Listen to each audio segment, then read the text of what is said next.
Ladies and gentlemen, welcome back to the Crash Bandicoot 4 playthrough. Welcome to the pause screen. I'm going to be opening pretty much every part with that, just so you all know where I'm at in terms of completion. Oh, are you doing all the flashback tapes in this playthrough? Yes, I am doing all of the flashback tapes. The dialogue in the flashback tapes is great. Yeah, I'd say the flashback tapes are worth it. I would say go for it because you don't need to get all the boxes and you don't need to fucking get all the Wumpa fruit. You just need to reach it without dying, which is way easier than getting everything and not dying. So yeah, I'd say go for them. Some of the really later ones are pretty far into the level, so you pretty much have to do a perfect run of the level to get there, but you know, yeah, but going through Cortex Castle without hitting any boxes and just making it through without dying is way easier than just making it through without dying. Yeah. Wait, what? That's my favorite level of the game. I love Cortex Castle. Cortex Castle is great, yeah. The stuff they do with the quantum masks is legitimately really good, although it reminds me a lot of Prince of Persia Forgotten Sands, which is a comparison I did not expect to make before I played this game. Cortex is an idiot. How is this guy a scientist when he doesn't realize that wooden crates can be broken? He's a cartoon scientist. So Have you ever tried jumping on a wooden crate before? It doesn't break. They don't break. Yes, actually, I have. Yeah. Wait, you had? Yeah, when I was at a job I had, we were getting rid of some crap, and we had we were getting rid of a bunch of wooden crap. So it was technically a table, but it's mostly like a crate. That must have hurt to pass. We threw a bunch of junk off of the loading dock, and then it was the middle of the summer, so I was like, I'm gonna jump on it, and then they were like, sure, and I did, and it was fun because it went like, but I didn't bounce off it in cartoony fashion, so this game's the worst ever. Zero. Did it explode though? That's the main question. Did it explode into fruit? It broke apart, but it was less satisfying than like. Yeah, but then at the end of the day, when you collect your check, and the boss said, "Great, but you missed 3." No, it's not that he said that you missed 3. He throws the 3 you missed at you. Oh, you did the coward's way. You just did the coward's way of doing this. You go through the middle and bounce in between them, dude. You mean the idiot's way. I'd gladly spend the extra 10 seconds getting through it safely. I'm good at Crash Bandicoot. Okay, so the flashback tapes are just perfect. I'm so glad they added these. They're basically what you would get if you took like the hardest bonus stages from Crash 1 and Crash 2 and just threw them in the trash and made new harder bonus stages. Yeah, better controls, better everything. They're the Cortex and Brio bonus stages from Crash 1 on steroids, basically. Do you know what? Okay, going off from what you were saying in the last part, you were saying about how there's still merit going back to the originals on PS1. I guess to see where it started is fine and everything, but I don't know if you guys realize this. The PAL versions of Crash trilogy, or well, the PAL versions of most PS1 games, they run at fucking 25 frames per second. Yeah. Yeah. So there is oh god, no. It's not fun. I've played Crash 1 a million times with an emulated version of the US version, and just no on the PS1 PAL version. I have friends who swear by the PAL versions of Crash, though, specifically for that reason. No. And just for basically what I was getting at last part was the merits in still visiting the original versions of the game basically hunkers down to the control schemes of what was changed in the Insane trilogy. Because to me, Crash 3 still has the superior jet ski controls. Yes. Oh, 100%. In the original game, because they fucked it up in Insane, like big time. And the animal riding levels, I feel control much better. I disagree. I found them fine. I find the polar bear and tiger in Insane too floaty. Really? Like, it is really hard to gauge my jumps and my positioning with that jump. Oh, it's interesting you mentioned floaty, because there's this one level in Crash Bandicoot 4, it's about time, with animal riding in it, and you want to see floaty. Yeah, I felt, maybe it's because I've played Crash 2 and Crash 3 millions of times growing up, so you're used to a certain control scheme. So when you realize that the Insane version is not one-to-one the same, fuck, I didn't know that was they're bullshit. Absolute bullshit, yeah. Even if you move the camera, that doesn't give you a hint at all. Yeah, because it looks like it's just water. The only hint you have is actually like right here after it. You come down here and you realize, oh, you can walk along this water. And if Yeah, you but were, how do you know that that's safe water or not? There's no way of knowing, and it's in a side-scrolling bit as well. Yeah. So you'd never think to do that anyway, even if you thought the water was safe. So you're probably going to go through the level a couple of times before you get to the point where you're looking around carefully enough to even think of it. It's just, you were talking about PAL versions. I've seen some of it. I don't know how you people played video games. Cause like, What do you mean, you people? What do you mean video games? What do you mean, you people? You got something to say? Everybody in Europe, like, doesn't Ocarina of Time in the US and Japanese version runs at like 20 frames per second, and in I PAL have it's no like idea how 12, badly. I and don't. I have a copy, but I can't get anything that makes my Nintendo 64 run on a decent HD TV. So yeah, because Nintendo cables and upscalers in this country are really fucking finicky. So like, I've never sinned, but It's just how did people in Europe? You said it again! Sorry, I'm talking about you like you're diseased or something. what is your How problem? did people in Europe plague was enjoy dead video games though when they centuries ran ago. like that? I don't get it. I think a big part, in at least back then, was that you guys didn't have a choice. No, we had our hertz on our TVs were 50 max, so even if we had a smooth running game, we had 50 FPS as our best. We didn't have, and that's the same with PS2. So we're talking fucking like 50 FPS on Jack and Daxter. We're talking like it wasn't great, but then when you grow up with it, it's just what you grow up with. It's like, this is fine. But then you play the HD remasters on PS3 for all the PS2 classics, and you're like, holy shit, this is what you guys had the whole time? Like, what? Those are my favorite things. My favorite experiences to see upon, like, even as something as simple as like listening to soundtrack uploads on YouTube for Sonic music. Sonic music specifically, I mentioned that because Sonic has a huge European fan base. And they're talking about, wow, it's so fast. I was like, what are you talking about? Just the original version of the song. Like, what's really weird though? I'm not sure if mine was a hack or anything, but back in my old house, I had my NES hooked up, and I managed to find myself a copy of Super Mario Brothers 1, and I played it, and the theme song is like twice as fast on the PAL version, and I don't know if it's because I got an illegitimate copy, but it's like and then when you get the fucking when you get the time runs out, it's like it's unplayable. I think I'm having a heart attack. Yeah, it's like, but it runs slower, but the music's faster, so none of it works. It's really weird. But then that could have been my copy. My copy could have just been bogus. Yeah, that sounds pretty cursed. Yeah, it could have been a bogus copy. It could have been a creepypasta copy. I don't know. Basically, make a video about it. Yeah. One time I was playing Super Mario Brothers, and the music was not the same speed I remember. Like, comment, and subscribe. That's just the entire video. Rate this story, Yeah, guys. basically, yeah. But it's okay because there's a Mario with sharp teeth, which means it's instantly terrifying for some reason. Yeah. Don't scare me like that. I just thought about it. This box you have to break manually because there's no guarantee that it'll be No, you materialized. don't. There's no guarantee this one will be materialized when you No, hit the nitro. I apparently, maybe I got lucky with every time I've done this, but when I was streaming this, I asked this question when I got to the nitro detonation crate, and everyone said it didn't matter, so I don't know if that's true or not. Maybe they were trying to fuck with me. I don't know. I think, no, maybe what they were getting at, no, because the explosion radius is pretty big anyway, so it likely doesn't Well, no, it's matter. whether it's phased into existence or not, I guess. Yeah. Yeah, that's what I was it could, asking, yeah. Yeah, it could be that. Yeah, it could be that.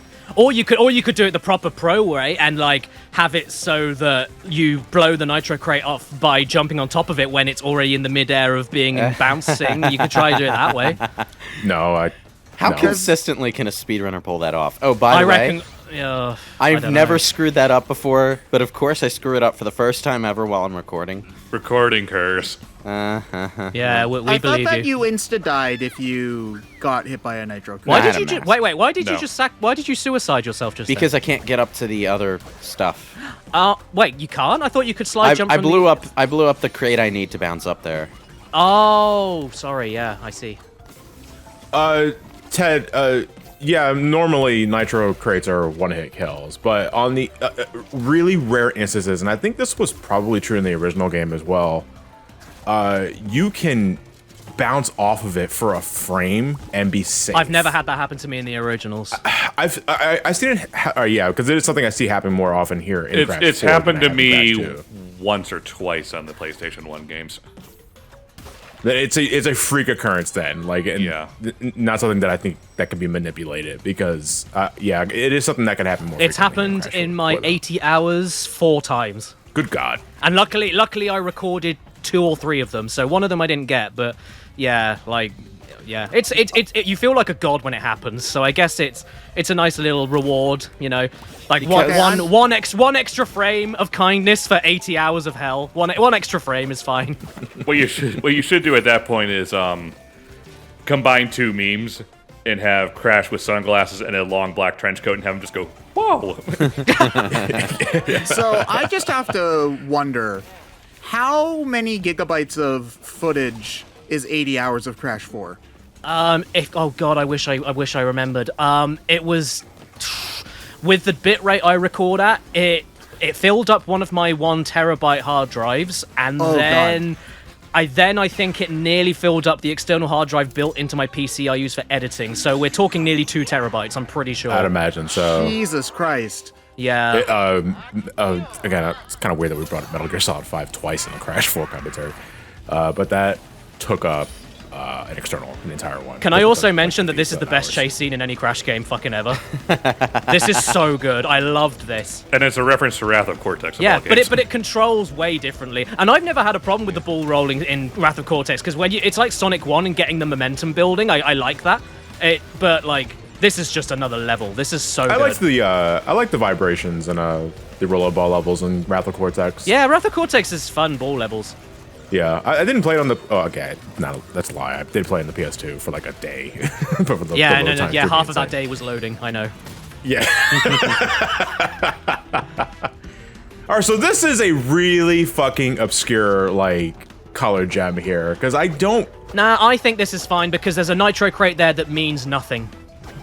Yeah, I suppose so. And so, like, I wouldn't have guessed there'd be a gem in it, but, like, I thought, holy shit, like, because as well, spinning all of the environment is something they teach you in the first level of the game. So it's like, if there's a nitro crate there that means nothing, then let's just spin shit around it and see what happens. And that's how I discovered it.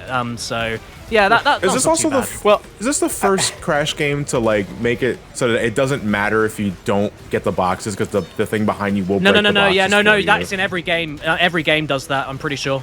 Well, yeah. I mean, it looks like there were a few that you had to get, like the one earlier where you jumped up into the higher it's more area. like if you don't break the box yourself, you don't get the stuff inside. Oh no, not the stuff inside it. Yeah. But it still counts as a box. Yeah, there's nothing. There are no boxes in this game in a chasing sequence that the thing chasing you won't break, so you don't have to worry about that. Yeah.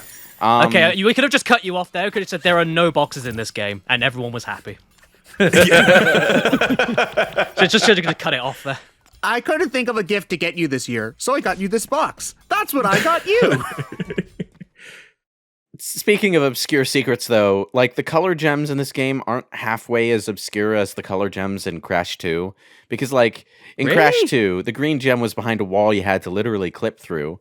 Yeah, but that's because there were a ton of nitro crates there that don't exist for any reason. And then the purple gem was in this secret area that you had to get through by jumping up into a stairway of fake nitro crates. Yeah, but again, why would they be there? That's the thing. You just got to look at it like that. I know. If anything, the worst one is the blue gem. The blue gem's the worst one in the original trilogy because it doesn't give you a single hint, like nothing for it.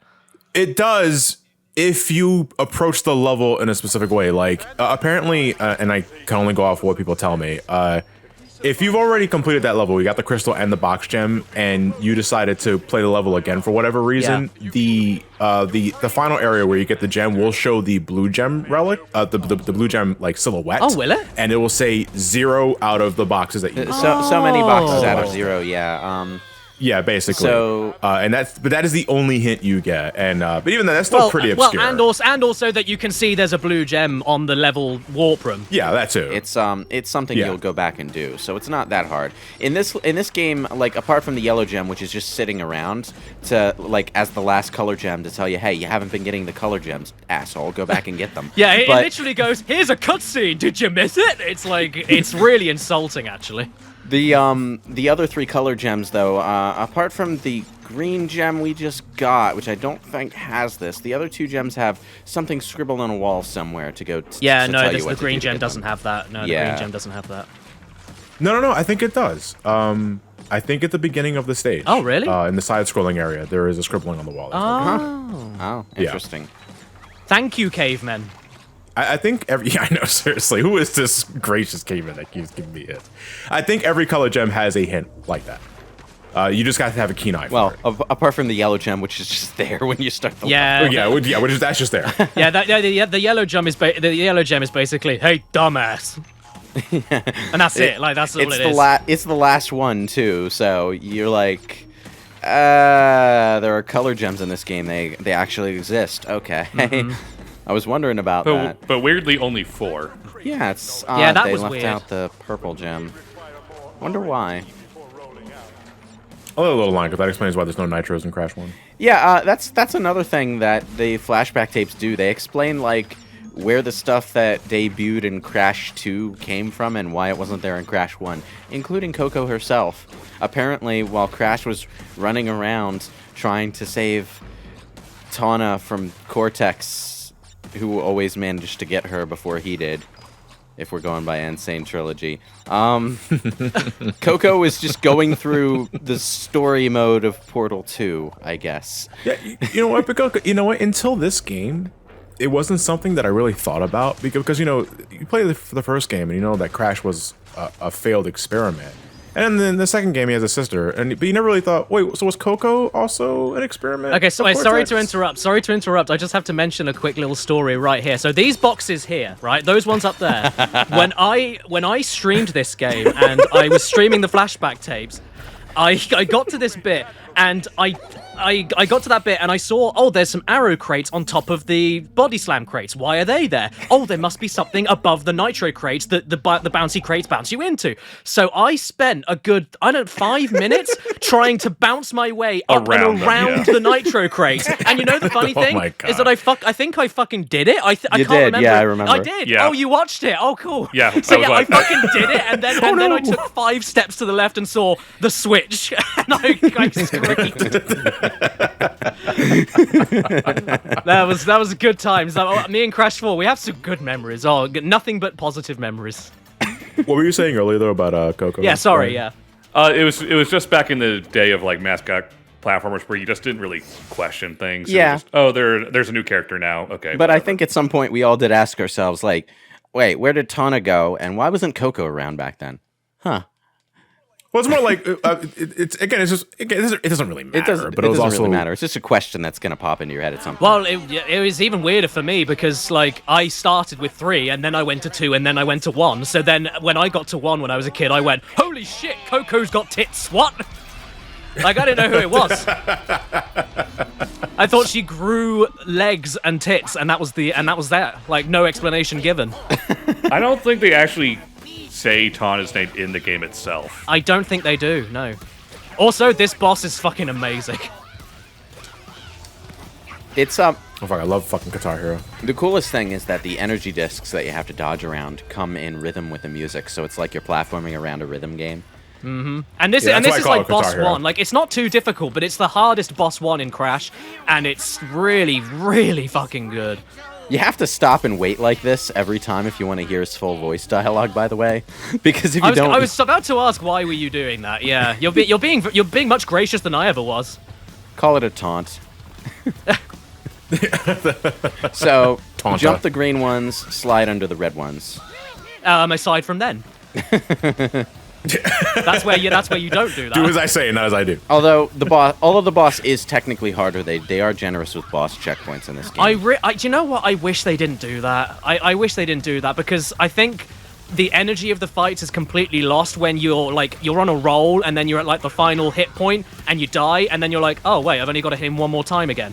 Like, I think it'd be more satisfying to be able to do it in one go because it's totally possible. I think there is merit in checkpointing at the second hit though, because like you have to go through the first round where it's nothing but these flaming guys coming at you in a straight line. Yeah, but then that's your punishment. I'd say that with Dark Souls as well. I'd say that's your punishment, I guess. Yeah, it's just they checkpoint you at every hit in this boss, and it makes it a little too easy. And as we all know, Crash Bandicoot is part of the Dark Souls mythos. So well, you know,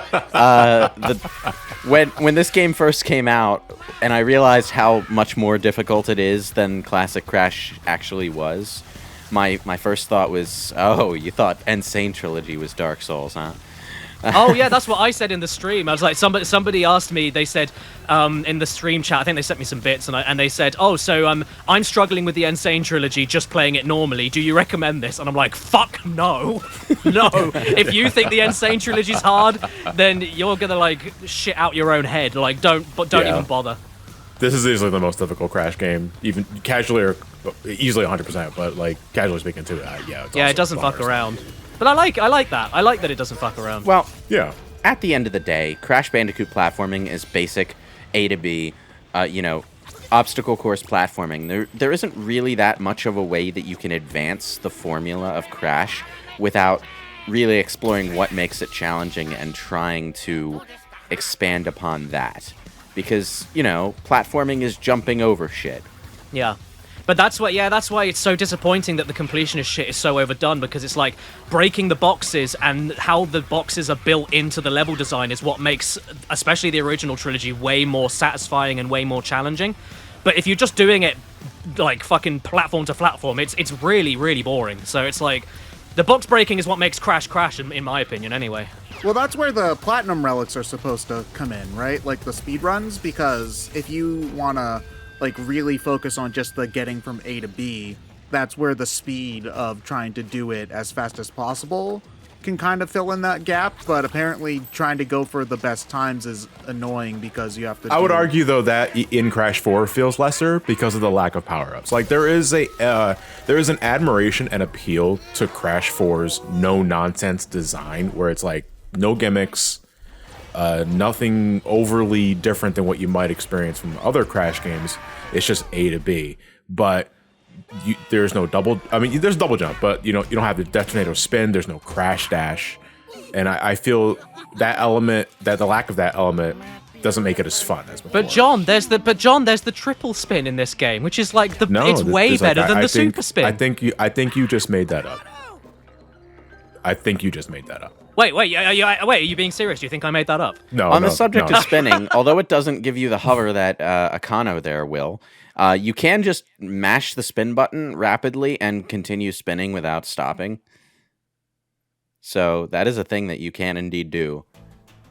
One of my favorite things to do in the original, Crash 3, because it's the only one that had it, that worked anyway, was like slide jumping into a detonator spin. Yeah. Like because you keep your speed and you get that really extended jump. I love that. I think you can still do that with the with Akano, I think. You can go with Akano, yeah, because that's the entire that's the gimmick of him, yeah.